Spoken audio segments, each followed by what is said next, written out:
जंतर मंतर पर प्रोटेस्ट खत्म हो चुका है। स्टूडेंट्स अपने अपने घर जा चुके हैं। पुलिस ने भी साइड से बैरिकेड्स हटा दिए हैं। एनडीएमसी के एम्प्लॉइज ने कुछ घंटों के अंदर ही पोस्टर, ग्राफिटी, वॉल पेंटिंग्स सब साफ कर दिए हैं। वहां से लगभग 60 टन कचरा भी साफ किया जा चुका है। And the city is back to normal. पर आपने कभी ठहर कर ये सोचा है कि आखिर हर बार जब भी दिल्ली में किसी ग्रुप को, किसी यूनियन को या आम नागरिक को प्रोटेस्ट करना होता है तो घूम फिर के लुटियंस दिल्ली की इसी 300 मीटर की स्ट्रेच पर ही क्यों आते हैं?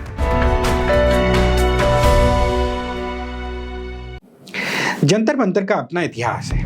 1724 में महाराजा सवाई जयसिंह ने जंतर मंतर बनवाया था, स्टार्स और प्लैनेट्स की मूवमेंट कैलकुलेट करने के लिए। और आज 300 साल बाद हम वहीं खड़े होते हैं सरकार की नीयत और अकाउंटेबिलिटी तय करने के लिए। झुकती है दुनिया, झुकाने वाला चाहिए।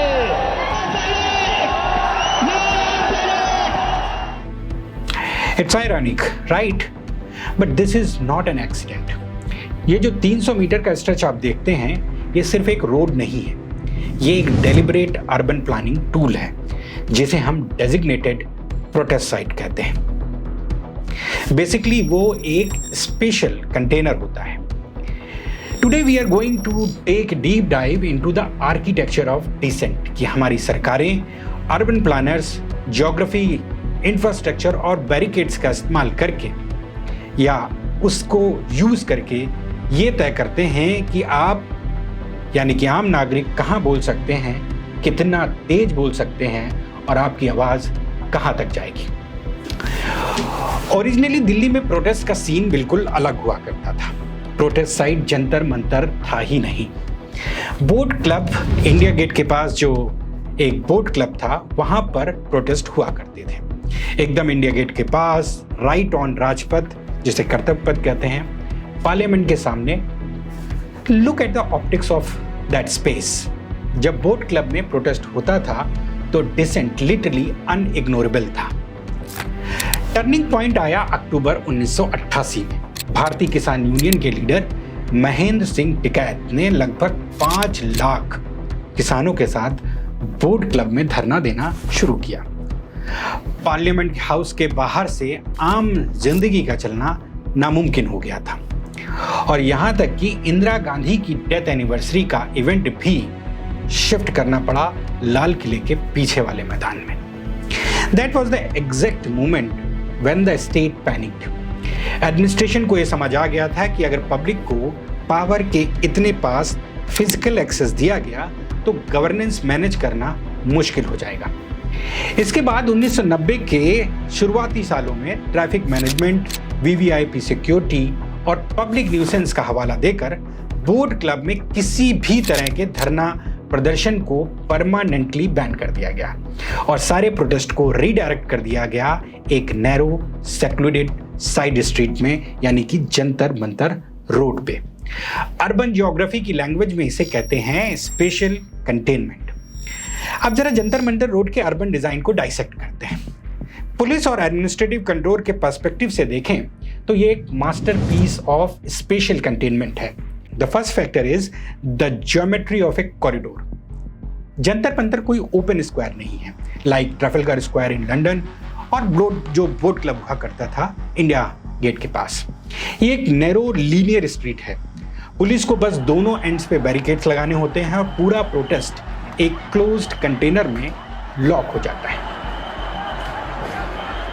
दूसरा फैक्टर क्या है? The proximity paradox. ये पार्लियामेंट हाउस से सिर्फ 1.5 से 2 किलोमीटर की दूरी पर है। प्रोटेस्टर्स को लगता है कि वो पावर के पास हैं, पर रियलिटी ये है कि surrounding high rise government offices और हैवी ट्री कवर जो हैं वो साउंड वेव्स को एब्जॉर्ब कर लेते हैं, जैसा कि होता है।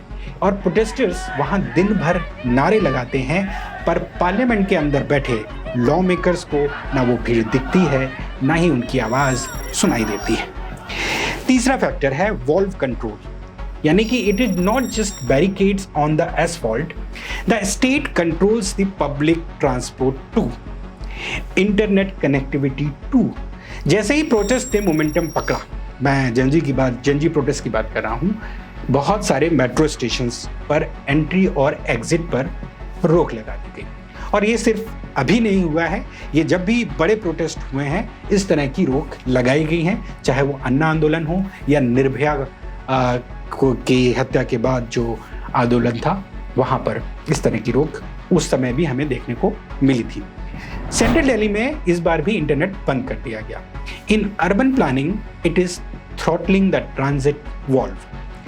अगर इसको हम कंबाइन करते हैं सेक्शन 144 यानी कि नौ भारतीय न्याय संहिता है 163, और आपका पूरा कैपिटल एक लीगल और स्पेशल कंटेनमेंट या फोर्ट्रेस में बदल जाता है। और ये कोई सिर्फ दिल्ली का यूनिक फिनोमेना नहीं है। पेरिस में बैरन हाउसमैन ने बोलवर्ड्स रीडिजाइन किए ताकि रिवोल्यूशनरीज बैरिकेड्स ना लगा पाए।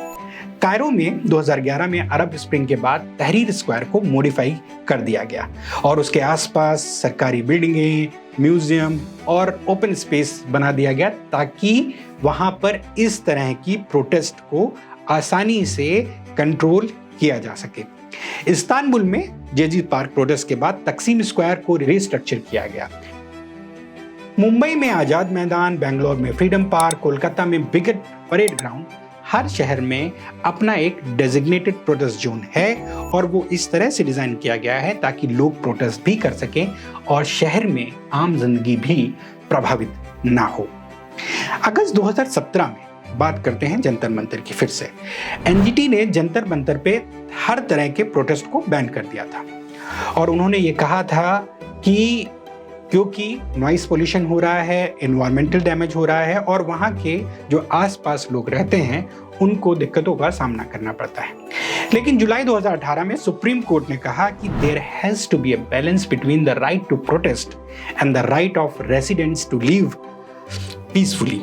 A total ban violates fundamental rights under Article 19(1)(a) and 19(1)(b).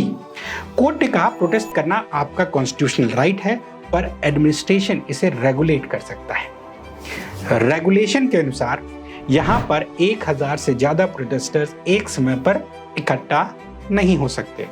Protest सिर्फ 10 से 5 बजे के बीच हो सकता है, यानी कि सुबह 10 से शाम 5 बजे तक, और प्रोटेस्ट शुरू करने के एक हफ्ते पहले आपको पुलिस से परमिशन लेनी होती है।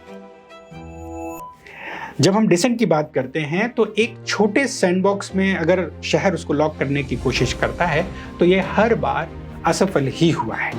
हमने अन्ना आंदोलन के दौरान देखा, निर्भया आंदोलन के दौरान देखा और हमने जेनजी आंदोलन के बाद भी देखा कि एक पॉइंट के बाद जो सैंडबॉक्स बनाया जाता है वो बस्ट हो जाता है।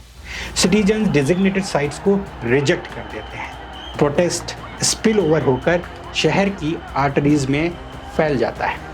बॉटम लाइन यह है कि a city is a living breathing arena for democratic negotiation. Protest कोई पब्लिक न्यूसेंस या अर्बन प्लानिंग का ग्लिच नहीं है। It is a fundamental feature of a constitutional democracy.